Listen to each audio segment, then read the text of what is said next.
Hello. Hello. Hello. सत Sahib. Sir साहब जी। हाँ जी। आप पवन भाई बोल रहे हो? हाँ जी।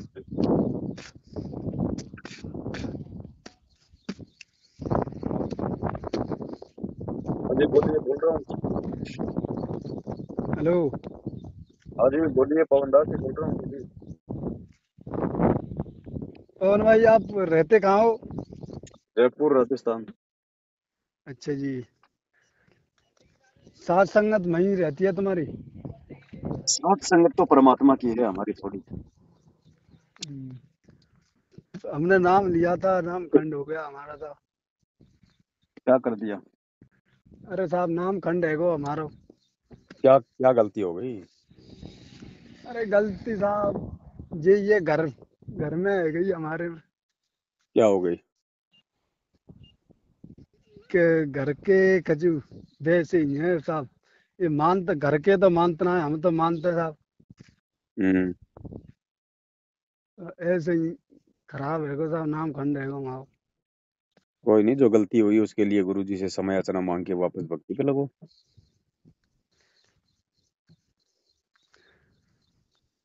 और हम साहब जैसे आपके आपके पास आमे तो मैं तो भगत जी रहता नहीं हूँ ना, मैं तो कभी जयपुर, कभी बम्बई, कभी कलकत्ता, ऐसा रहता है सात संगति में। अभी तो मैं महाराष्ट्र हूँ। महाराष्ट्र। हम्म। अच्छा जी। मा- महाराज जी अब अभी जेल में ही हैं? हाँ, गुरु जी अभी जेल में। गुरु जी कब कब छूट जाएंगे वैसे अब? हाँ? कब तक छूट जाएंगे गुरु जी? गुरु जी का तो गुरु जी बता सकते हैं, दूसरा कौन बता देगा, बताओ। नहीं मतलब तो को वो हुआ होगा ना, मतलब फैसला तो कुछ भी।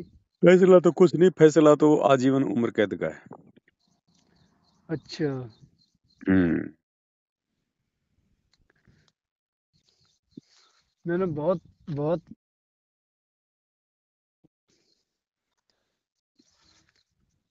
रामपाल जी भगवान की बहुत वीडियो देखी है सर, हमने आपकी भी देखी है, बहुत अच्छी वीडियो। तो भगत जी जुड़ो, भक्ति से सही तरीके से जुड़ो। मर्यादा ऐसे तोड़ोगे तो कैसे बताओ काम बनेगा? और ये मैनेजमेंट का, इन कोऑर्डिनेटरों का, इनका साथ छोड़ दो भगत जी। ये काल के दूत हैं सारे के सारे, उल्टी आप लोगों से उल्टे आदेश देके उल्टे काम करवा के मर्यादा तोड़वाते हैं। धीरे धीरे भक्ति और भगवान से हमारा मन हटने लगता है फिर। हाँ जी। ज्ञान गुरु जी का, नाम गुरु जी का। हम चापलूसी गुलामी औरों की क्यों करें भगत जी? ये मैनेजमेंट वाले खाने को थोड़ी दे रहे हैं, ये खुद हमारे पैसों से अपना पेट भर रहे हैं। सही बात। तो इनका पीछा छोड़ो भगत जी। गुरु जी ने जो मर्यादा बता रखी है उनमें रह के अपनी भक्ति करो, अपना काम धंधा करो, और सही भक्तों का साथ साथ करो। साथ संगति से जब तक नहीं जुड़ोगे, मैनेजमेंट से जुड़े रहोगे भगत जी, कुबुद्धि आएगी, परमात्मा ए सर साथ नहीं देगा। ऐसा है सर क्या, मैं बहुत समझाता हूँ अपने घर वालों को पर वो समझते हैं नहीं है। कोई कुछ बकता है, कोई कुछ बकता है। कोई बात नहीं, देखो जबरदस्ती समझाने का मार्ग नहीं है। जिसके संस्कार मजबूत होंगे वही गुरु जी का ज्ञान समझ सकता है और वही गुरु जी की भक्ति कर सकता है। बाकी उनको छोड़ दो अपने हाल पे। आप जब उनका समय आएगा तो अपने आप जुड़ जाएंगे, जब ठोकर लगेगी। नहीं तो ऐसा तो है भगत जी, फिर दूसरे हमारी हमारी भक्ति तो खंडित होगी उनके आपकी उनके कैसे बाद। भक्ति खंडित तो क्यों होगी? अगर आप अगर मर्यादा में है, हम ज्ञान समझ में आ गया, नहीं आपकी नहीं नहीं। मर्यादा कौन तोड़वा देगा भगत जी? अब आप डॉक्टर से इलाज करवा के आए, डॉक्टर ने कह रहा है मीठा मत खाओ, और आप कहोगे डॉक्टर साहब मैं तो उस परिवार में जाऊंगा तो वहां तो सब मीठा खाने वाले हैं, मेरे तो साहब ये नियम खंड हो जाएगा। अरे ऐसे कैसे हो जाएगा? आपको अगर चिंता है कि वास्तव में मुझे मीठा खाने से मेरी दिक्कत हो सकती है, तो परिवार वाले चाहे कितना दबाव डालो, आप जी मीठा खा लोगे क्या? वो तो सही है खैर आपकी, पर ये कह रहा हूँ मैं तो कि जैसे मतलब हम गुरु जी को, जैसे गुरु जी ने की तस्वीर रख दी है मंटोनी, अब हम तो अपने काम धंधे लग जाते हैं सर। और हम्म। ये हमारे घर के हाथ कोई कोई अंडे खा रहा है, कोई तम्बाकू खा रहा है, हाथ पातों को रख देते हो, माँ कुछ कुछ चीज उठा लेते हो। तो उससे क्या दिक्कत हो रही है? आप मत ना लगाओ फिर अंडे को हाथ, आप मत लगाओ अंडों को हाथ। नहीं परिवार ना वालों को लगाने दो, उससे क्या हो गया? नहीं फिर गुरु जी के हाथ लगाने से कोई गुरु जी कोई दूषित थोड़ी हो जाते हैं, वो भगवान है भाई। भगवान को कोई दोष नहीं लगता, कोई दूषित नहीं होता परमात्मा। वो तो सही है कर आपकी बात। है क्या नहीं? ऐसा कुछ नहीं होता। आप आप दीवार के मारोगे, दीवार को दर्द होता है क्या? नहीं नहीं, वो तो तो सही है। परमात्मा भी ऐसे है भगत जी, वो कोई मतलब वो हर प्रकार के गुणों से, ऋण से दूर होता है परमात्मा। हमने जानबूझ के गलती नहीं करनी, बाकी कोई। अब दुनिया तो गुरु जी को गाली भी दे रही है, तो क्या गुरु जी गलत हो गए क्या? ना ना ना, सही तो है, फिर बिल्कुल। हमने गाली नहीं देनी, हमने उल्टे सीधी सोच नहीं रखनी गुरु जी के प्रति, क्योंकि भक्ति हमने करनी है ना। वो तो सही है सर। ऐसा कुछ नहीं है। मालिक कहते हैं, कबीर तेरी झोपड़ी गल कटियन के पास, जो करेगा सो भरेगा, तू क्यों भया उदास। जो जैसा करेगा गुरु जी के साथ, उनकी फोटो के साथ, ऐसा बना भरेगा। आपको क्या दोष है उसमें? सही है सही। आप भक्ति करो भगत जी, भक्ति में लगो। ये समय नहीं है, ये समय। आप ये मत सोचो कि गुरु जी जेल से बाहर आएंगे तब सही भक्ति करूंगा। क्या पता गुरु जी के जेल के आने से पहले आपकी मर्यादा टूटने के कारण अगर आपकी टिकट कट गई तो। नहीं, वो बात तो खैर सही है। भगत जी लगो, परमात्मा धरती पे है। उनको आप जेल में मत देखो। वो परमात्मा का असली रूप होता है, शब्द रूप है। वो तो शरीर रूप में जेल में बैठे हैं, शब्द रूप में तो सबके साथ हैं भक्तों के, जो मर्यादा में है कि नहीं। आज भक्तों हम्म। के काम कौन सार रहा है, भक्तों को समस्याओं से कौन बचा रहा है? वो परमात्मा बचा रहा है ना। तो क्या वो जेल से आके बचा रहा है? तो जेल में केवल वो शरीर है, परमात्मा जेल में नहीं है।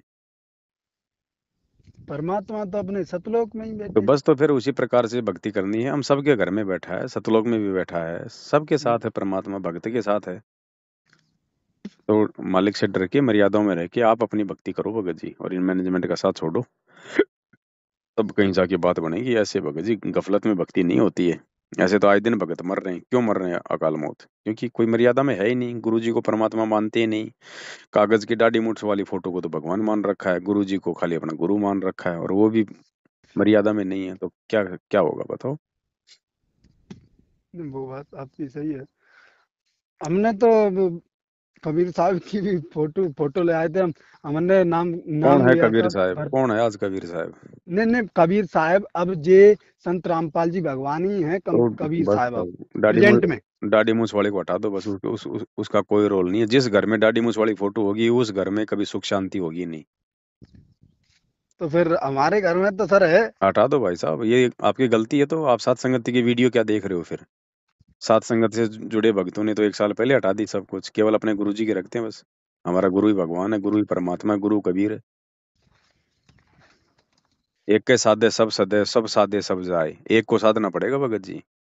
आत्मा एक है तो उसका पति भी एक है, दो नहीं हो सकते। दाढ़ी मूछ वाला और संत रामपाल जी दोनों भगवान नहीं हो सकते। दोनों में से भगवान कौन है, उसको ब- पहचान लो। सबसे बड़ा गुरु ही होता है, तो वो बस तो अलग ही। तो बस तो गुरु भक्ति करके पार होंगे यहाँ से हम। वो गुरु ही कबीर है। और मोक्ष भी गुरु ही करवाएगा। बस गुरु तो ही भगत जी, हमको यहाँ से मोक्ष की प्राप्ति पे पहुंचाएंगे। अगर वो दाढ़ी मूछ वाली फोटो ने आपको सत्संग सुनाए है तो उनकी फोटो लगा लो। आपको आशीर्वाद दे रही है तो उसकी फोटो लगा लो। आपको लाभ दे रही है तो उसकी फोटो लगा लो। आपको आशीर्वाद दे रही है तो उसकी फोटो लगा लो। अगर नहीं कुछ कर रही है तो वो निर्जीव है हमारे लिए। उसको हटा दो भगत जी, वरना उसमें आस्था रहेगी। और आस्था रहेगी तो त्रिकुटी पे काल उसी दाढ़ी मूछ वाली फोटो का रूप बना के ठग लेगा। वो तो बात ठीक है सर। देखा देखी का मार्ग नहीं है। कोई क्या कहता है, कोई क्या कहता है, अब वो करो जो परमात्मा कहते हैं, जो ज्ञान कहता है। ऐसे भक्ति थोड़ी बनेगी। गुरु जी अपने आप को कबीर कहेंगे नहीं, हम उनको कबीर मानेंगे नहीं, तो कहाँ से मोक्ष हो जाएगा? हम्म। फिर ये ज्ञान इसलिए तो दिया ना कि मेरी पहचान कर लो कि मैं कौन हूँ। इन दोनों दो फोटो में से एक फोटो रखने के लिए तो ज्ञान दिया है। ये दोनों में से भगवान कौन है उसको पहचानो, फिर मैं उसकी भक्ति करो। मैं सर ना गया था भरतपुर नाम केंद्र पे है। हम्म। तो मंटोनी उन्होंने उन्होंने गाई के जे फोटो ले जाओ जे बा में स्वामी रामदेवानंद जी गुरु महाराज का, संत रामपाल जी भगवान का भी है, और कबीर साहब का भी है। मतलब मतलब वे गरीबदास जी महाराज का भी है। वो चारों तस्वीरें हैं उसमें।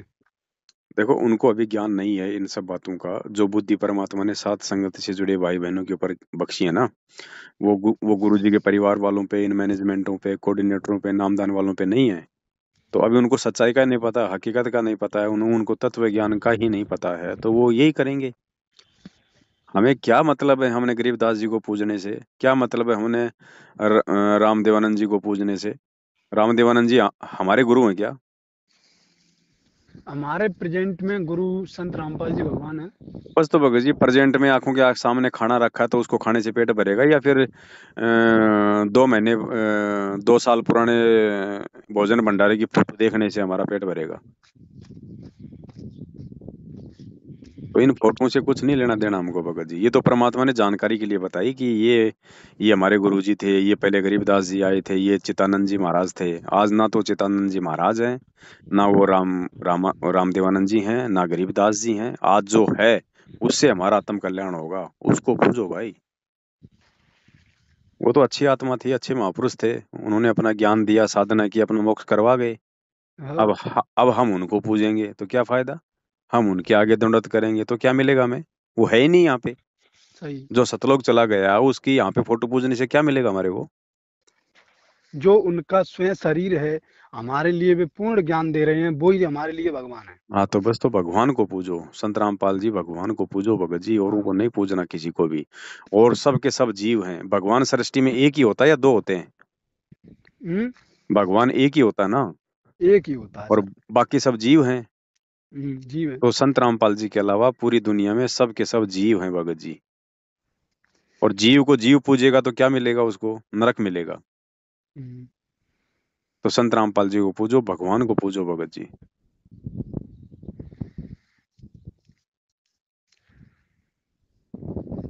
ठीक है भगत जी। सर साहब जी। तो जो भी आपसे जाने अनजाने में जो गलती हुई है, सबसे पहले गुरु जी से उसकी क्षमा याचना मांगो। क्षमा याचना मांग के फिर अपने घर में केवल अपने गुरु जी की फोटो लगाओ, दाढ़ी मूंछ वाली फोटो को हटा दो। और गुरु जी को भोग लगाया कभी? भोग तो नहीं लगा सर। वो वो गा, वो अन्न देव की आरती फारती तो की है सर। अन्य अन्न देव तो वो तो एक देव है। जैसे हम्म, इंद्र देव है, विष्णु देव है, कुबेर देव है, वो तो एक देव है, अन्न देव। हम्म, हमने तो भगवान को भोग लगाना ना। आपने कभी भगवान को भोग लगाया क्या संत रामपाल जी को? नहीं लगाया सर। तो बताओ, फिर भक्ति कर रहे हो भगवान की, भोग लगा रहे हो देवताओं को? नहीं फिर सर, ऐसा है बाइक के जाके पूछ रहा हूँ सर। जैसे मतलब वो अन्न देव की भी आरती गावे और मतलब भगवान को भी भोग लगावे। हाँ वो भी करना है, वो परमात्मा ने एक विधान बताया। अनदेव की भी आरती करो, कोई दिक्कत नहीं है। हम्म, अनदेव की आरती तो हम जैसे खाना खाते हैं, थोड़ा थोड़ा एक एक टूक सब तोड़ लिया, सब्जी रोटी रख दी थाली में, हम्म, एक तो वो हो गई। वो हाँ, तो, और एक होता है भगवान को भोग लगाना। हलवे राम का भोग लगाता है गुरु जी को, देसी घी के भंडारे का भोग लगता है। तो देसी घी में थोड़ा सा हलवा राम बनाओ, गुरु जी के दरबार में रखो। और फिर भक्ति बोध में जो आरती वाली पुस्तक है ना, उसमें अनदेव की आरती के बाद में लिखा हुआ भोग लगाने की विधि, भोग की आरती लिखी है वहाँ। हाँ, हाँ, वो को कहाँ ढूंढे रे बंदे, मैं तो हाँ, तेरे पास में। उस भगत जी उससे भोग लगता है भगवान को। तो बताओ, हमने नाम ले रखा भगवान का और भोग लगा रहे हैं हम अंधेव को। तो गुरु जी को भोग लगाना शुरू करो भगत जी, तब घर में बरकत होगी, तब परमात्मा दया बख्शेगा। और जो ज्ञान गंगा पुस्तक है उनमें भी सब तस्वीरें लग रही हैं। देखो वो लगे रहे, हमें उनसे कोई दिक्कत नहीं। हमने अपने घर में और अपने दरबार में पुस्तक नहीं टांगनी। बस जो टंगी हुई है उनको उतार दो, या तो उनको बहते हुए जल में जल प्रवाह कर दो, या घी लगा के उनको अग्नि में सवा कर दो। हमारे वो कोई काम की नहीं है। कल को कोई फोटो मान लो गुरु जी की टूट जाती है, फूट जाती है, कोई फट जाती है, तो उसका हम क्या करते हैं? उसका भी तो ये बताया परमात्मा ने, या तो घी लगा के सवा कर दो उसको। भाई उसको हम्म, फेंकना नहीं है, फेंकने से उसका अनादर होगा, कोई उस पर पैर रखेगा, कोई उस पर पशु गोबर करेगा, चौथ करेगा। तो या हम्म, तो उसको बहते हुए पानी में जल प्रवाह कर दो तो वो नष्ट हो जाएगी वो गल के, या हम्म, फिर उसको अग्नि में सवा कर दो तो राख बन जाएगी। राख को आप खड्डा खोद गया तो जमीन में डाल दो। अगर कोई फसल बाड़ी कर रखी है, कोई अगर साग सब्जी उगा रखी है, तो पानी के साथ राख को उसमें बवा दो, या उसको पानी में बवा दो। अनादर नहीं करना हमने। ठीक है भगत जी। ठीक है, लगो भगत जी, भक्ति में लगो। भगवान को देख के चलो। भगवान का परिवार तो खुद ही नरक में जाने की तैयारी कर रहा है। हम उनके परिवार के पीछे चल के उनकी गुलामी करके, या आए भगत जी दिन। ये कह रहा हूँ मैं, हम्म। मतलब जे मेरा व्हाट्सएप नंबर है जिस पे वीडियो भेज करा तो। ठीक है भगत जी, डाल दिया करूंगा। ठीक है जी। सत साहब, सत सत साहब जी। साहिब भगत जी, सत साहिब, सत सत साहिब। साहब, सत साहब।